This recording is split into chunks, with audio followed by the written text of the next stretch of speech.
We're glad to have Oluwadamilola Gbadamosi here. With his experience in cyber threats, he will help us understand cybersecurity essentials. Good to have you, my dear brother. Thank you so much, Olumofi. It is an honor to be here. Thank you so much. Thank you so much. So let's get a bit about you. We're here to discuss cybersecurity. Can we have your background in cybersecurity?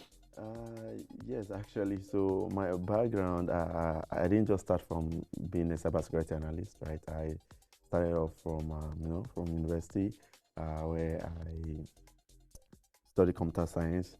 From there, I've worked as a front-end developer for, I think, 4 or 5 years, and also as a technical support analyst also for some organization. And from there, I dived into cybersecurity because there are quite a lot of things I've seen, when it comes to the tech world, when it comes to protecting and educating people on, the cyber threats that we have. Right, so it's something that I find interesting. So that's how I found myself in cybersecurity, actually. Amazing. Yeah. October every year is dedicated for the awareness of cybersecurity. Yes. How important is cybersecurity? There's something I say, except World War III happened.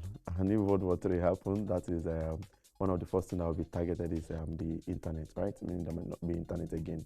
Then there will not be need for cybersecurity. But if that don't happen, right, cybersecurity is something that is actually very, very needed. Now, it is not just all about the tech guys or the tech bros and techies alone. Even I've had situations where I've had to, go to organizations to train lawyers, right, accountants to be more cyber aware, right? So one of the, that was like 2 months ago, I was opportunity to go to an organization where I actually had to, we're telling them about phishing, right? How they need to protect themselves from phishing scams and attack, right? And most of them were really not seeing it as a big deal until I demonstrated something for them. So I sent them a link. It was in a secured, environment though. I created a link, sent them the link. Most of them clicked on the link, and for those that clicked on the link, I had access to their cameras.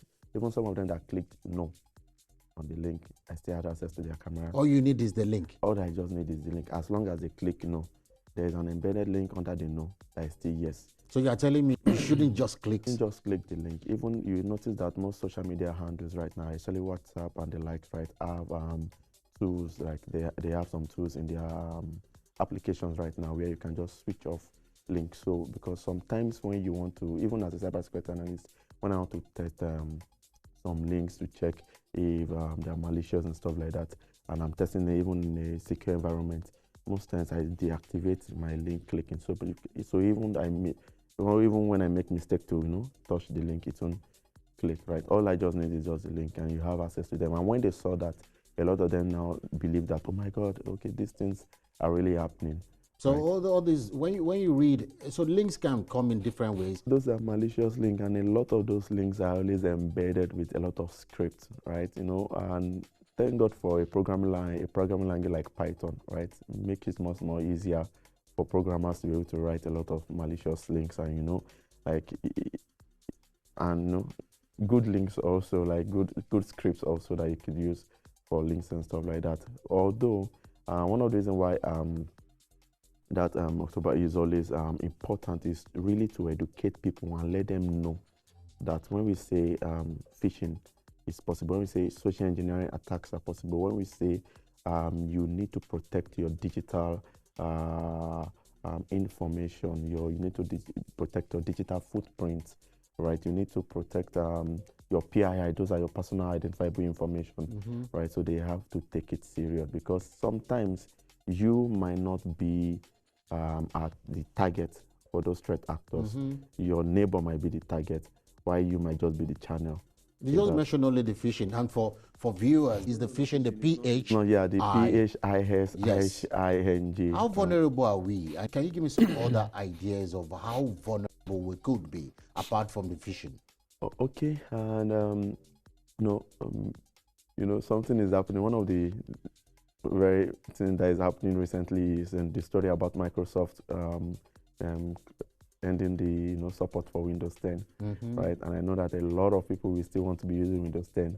Now they don't know that they are in trouble, right? With Windows 10. Yeah, with Windows 10. If Microsoft stopped the update on Windows 10, meaning no more security updates, right? Every vulnerability that cyber actors are able and threat actors are able to see, they try everything possible to make sure that they get. There are also so many other cyber threats that we face, but you know, there was something I posted on my LinkedIn some times ago, where I say, you know, phishing is not just it's not a magic trick, right? It is just a play on human gullibility, right?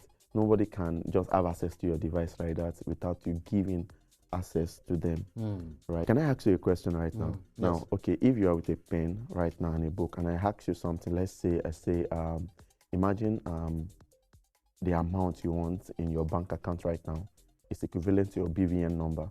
How much would that be? That's a lot. A lot, right? Now, if you had a pen, you would have written it right down, right? What do you think you'll have written down to me? Your BVN number, yeah. So I'm exposed. Yeah, exposed already like that, because Wow. what I just try to play on is the gullibility of humans, right? The wanting more. So we have tendency of being greedy. Yeah. Wanting more. And that is what those threat actors really. Okay. Well, as we're rounding up now, Oluwadamilola, can you a word for the people? I think what I would just say is study more. Cybersecurity is not just for accountants, like I said, it's not for lawyers, it's not just for IT guys, it's for everybody, right? Even though you're not in the field of IT, it is always important that you educate yourself, you find a place where you can mingle, you talk to people about, you know, learn more about cybersecurity, because this is actually going to be useful for you.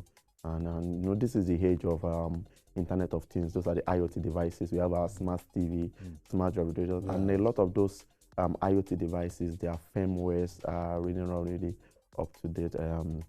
Does not really have a lot of security features with them. And you know, there is a movie I was watching, and how they were able to get into the woman's mobile device was through a thermostat.